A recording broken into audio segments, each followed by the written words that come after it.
നമസ്കാരം, ഗൾഫ് ന്യൂസിലേക്ക് സ്വാഗതം.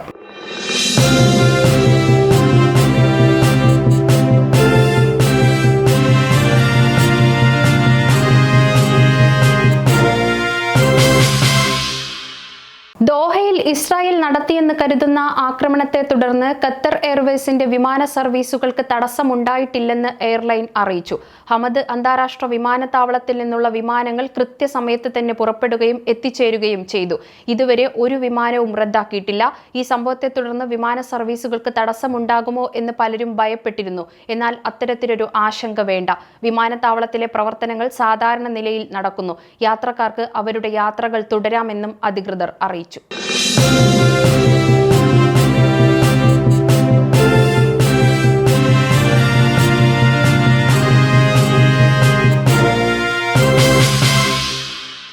അബുദാബിയിൽ കനത്ത മൂടൽമഞ്ഞ് തുടരുന്നു. ഇന്ന് രാവിലെ മിക്ക സ്ഥലങ്ങളിലും മൂടൽമഞ്ഞ് വ്യാപിച്ചതോടെ നാഷണൽ സെന്റർ ഓഫ് മെറ്റീരിയോളജി ജാഗ്രതാ നിർദ്ദേശം നൽകി. മൂടൽമഞ്ഞ് കാരണം റോഡിലെ ദൃശ്യപരത വളരെ കുറവായിരിക്കുമെന്നും ഈ ഒരു സാഹചര്യത്തിൽ വാഹനം ഓടിക്കുന്നവർ അതീവ ജാഗ്രത പുലർത്തണമെന്നും അറിയിച്ചു. കാലാവസ്ഥാ കേന്ദ്രം സുരക്ഷാ മാർഗനിർദ്ദേശങ്ങളും അബുദാബി പോലീസ് അപകടങ്ങൾ ഒഴിവാക്കാനുള്ള മുന്നറിയിപ്പും നൽകി. ദൃശ്യപരത കുറഞ്ഞ സമയങ്ങളിൽ റോഡുകളിലെ ഇലക്ട്രോണിക് ഇൻഫോർമേഷൻ ബോർഡുകളിലുള്ള വേഗപരിധി പാലിക്കണമെന്നും ഡ്രൈവർമാർ അതീവ ജാഗ്രത പാലിക്കണമെന്നും പോലീസ് അറിയിച്ചു. വരും ദിവസങ്ങളിലും രാവിലെ 8:30 വരെ വിവിധ പ്രദേശങ്ങളിൽ മൂടൽമഞ്ഞ് തുടർന്നേക്കാമെന്നാണ് അറിയിപ്പ്. ദൃശ്യപരത വർദ്ധിക്കാൻ സാധ്യതയുള്ളതിനാൽ റെഡ് അലർട്ടുകൾ പ്രഖ്യാപിച്ചേക്കാമെന്നും വ്യക്തമാക്കിയിട്ടുണ്ട്.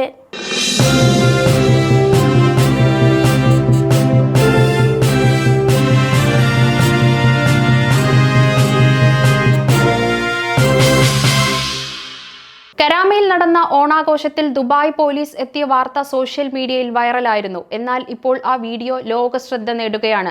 സാംസ്കാരിക ഐക്യം വളർത്തുന്നതിൽ പോലീസിന്റെ പ്രതിബദ്ധത എടുത്തു കാണിക്കുന്നു എന്ന തലക്കെട്ട് നൽകിയാണ് വീഡിയോ ശ്രദ്ധിക്കപ്പെടുന്നത്. ഈ ആഘോഷം ദുബായിലെ താമസക്കാർക്കിടയിൽ ഐക്യം വളർത്തുന്നുവെന്ന് ഗൾഫ് ന്യൂസ് റിപ്പോർട്ട് ചെയ്യുന്നു. മറ്റു രാജ്യങ്ങളിൽ നിന്നുള്ള നിരവധി ആളുകൾ പരിപാടിയിൽ പങ്കെടുക്കാൻ വേണ്ടി എത്തിയിരുന്നു. ദുബായ് പോലീസ് എല്ലാ വർഷവും ഓണാഘോഷത്തിൽ പങ്കുചേരുന്നത് പതിവാണ്.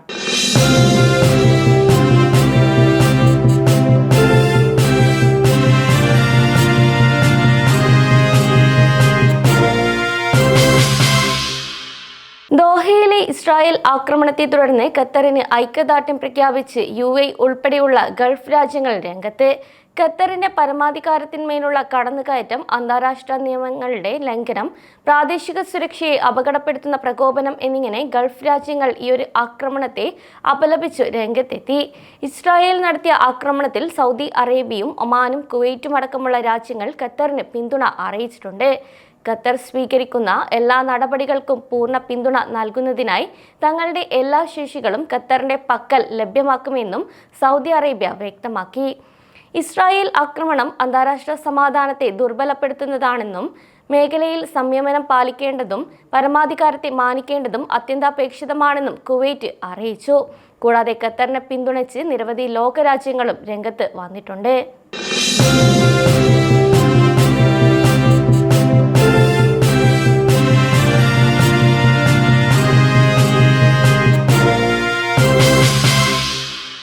ദുബായ് മെട്രോ 2009 സെപ്റ്റംബർ 9 ആരംഭിച്ചതിന് ശേഷം നഗരത്തിലെ ഏറ്റവും വിശ്വസനീയമായ ഗതാഗത മാർഗമായി വളർന്നു. 16 വർഷത്തിനിടയിൽ 1 ബില്യണിലധികം യാത്രക്കാർ മെട്രോയിലൂടെ സഞ്ചരിച്ചു. ദുബായ് മെട്രോ നഗരത്തിലെ താമസക്കാർക്ക് സൗകര്യപ്രദവും ചിലവ് കുറഞ്ഞതുമായ യാത്ര ഉറപ്പാക്കുന്നു. മെട്രോയുടെ സൗന്ദര്യത്തെക്കുറിച്ചുള്ള യാത്രാ അനുഭവങ്ങളെക്കുറിച്ചും യാത്രക്കാർ അവരുടെ അഭിപ്രായങ്ങൾ കഴിഞ്ഞ ദിവസം പങ്കുവെക്കുകയുണ്ടായി. ട്രാഫിക് ഒഴിവാക്കാനും സമയം ലാഭിക്കാനും കഴിയുന്നതിലൂടെ മെട്രോ ഒരുപാട് പേർക്ക് ഉപകാരമാണ്.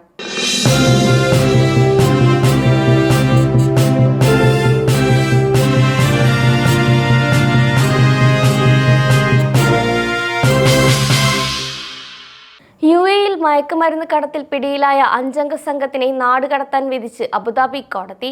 ഏഷ്യൻ അറബ് വംശജരായ 5 പേരാണ് സംഘത്തിലുള്ളത്.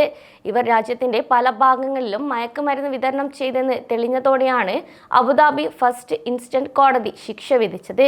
പ്രതികൾ സോഷ്യൽ മീഡിയ ഉപയോഗിച്ചായിരുന്നു ഇടപാടുകൾ നടത്തിയിട്ടുള്ളത്. പ്രതികൾ മയക്കുമരുന്ന് കൈമാറ്റം ചെയ്യുന്ന സ്ഥലങ്ങളുടെ ചിത്രങ്ങൾ എടുത്ത് GPS കോർഡിനേറ്റുകൾ വിദേശത്തുള്ള കൂട്ടാളികൾക്ക് അയച്ചു കൊടുക്കുകയും സോഷ്യൽ മീഡിയ വഴി മയക്കുമരുന്ന് ഉപയോക്താക്കളുമായി ബന്ധപ്പെട്ട് പണം വാങ്ങി ലൊക്കേഷൻ കൈമാറുന്നതാണ് രീതി. മയക്കുമരുന്ന് കടത്താൻ ഉപയോഗിച്ച വാഹനങ്ങൾ, മൊബൈൽ ഫോണുകൾ, തൂക്കാനുള്ള ഉപകരണം എന്നിവ കണ്ടുകെട്ടാനും കോടതി ഉത്തരവിട്ടിട്ടുണ്ട്.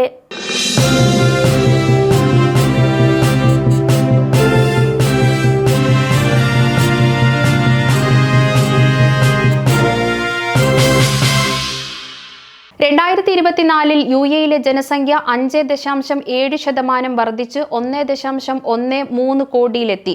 അബുദാബിയിലെ സ്ഥിര താമസക്കാരുടെ എണ്ണം 7.5% ഉയർന്ന് 41.4 ലക്ഷമായി. സാമ്പത്തിക വളർച്ചയും സുസ്ഥിര വികസനവുമായി ഈ വർധനവിന് കാരണം. 2040ഓടെ ദുബായിലെ ജനസംഖ്യ 58 ലക്ഷമായി ഉയരുമെന്ന് കണക്കാക്കുന്നു. Federal competitiveness and statistics centre പുറത്തുവിട്ട കണക്കുകൾ പ്രകാരം 2023 ഇത് 1,06,78,556 ആയിരുന്നു. 2000 മുതൽ കണക്കുകൾ പരിശോധിക്കുമ്പോൾ യു എയിലെ ജനസംഖ്യ 3 ഇരട്ടിയിലധികം വർദ്ധിച്ചു.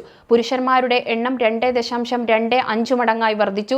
സ്ത്രീകളുടെ എണ്ണം ഏകദേശം 3.5 മടങ്ങായി ഉയർന്നു.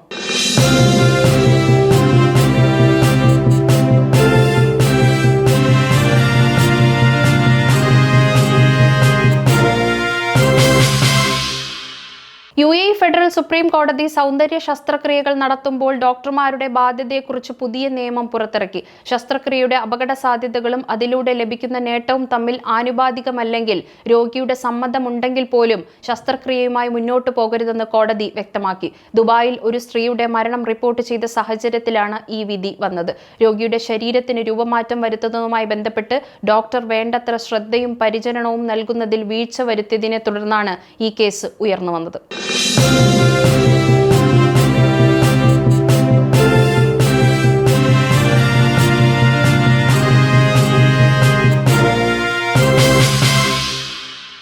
ഏഷ്യ കപ്പ് ക്രിക്കറ്റ് മത്സരങ്ങൾ കാണാൻ ദുബായിലെ ആയിരക്കണക്കിന് ബ്ലൂ കോളർ തൊഴിലാളികൾക്ക് സൗജന്യ ടിക്കറ്റുകൾ നൽകുമെന്ന് Danube group vice chairman Anees Sajan പ്രഖ്യാപിച്ചു. ബ്ലൂ കോളർ തൊഴിലാളികൾക്ക് 700-ലധികം ടിക്കറ്റുകളാണ് സൗജന്യമായി നൽകുക. നേരത്തെ ഫെബ്രുവരിയിൽ യു എയിൽ നടന്ന ICC ചാമ്പ്യൻസ് ട്രോഫി കാണാനും അദ്ദേഹം 100 കണക്കിന് ടിക്കറ്റുകൾ ബ്ലൂ കോളർ തൊഴിലാളികൾക്ക് വിതരണം ചെയ്തിരുന്നു. ഏറെ പ്രതീക്ഷയോടെ കാത്തിരിക്കുന്ന ഇന്ത്യ-പാകിസ്ഥാൻ ഗ്രൂപ്പ് ഘട്ട മത്സരത്തിനായി 100 ടിക്കറ്റുകൾ മാറ്റിവെച്ചിട്ടുള്ളതായും സൂപ്പർ 4നും ഫൈനലിനും 100 വീതം ടിക്കറ്റുകൾ മാറ്റിവെച്ചിട്ടുള്ളതായും അദ്ദേഹം പറഞ്ഞു.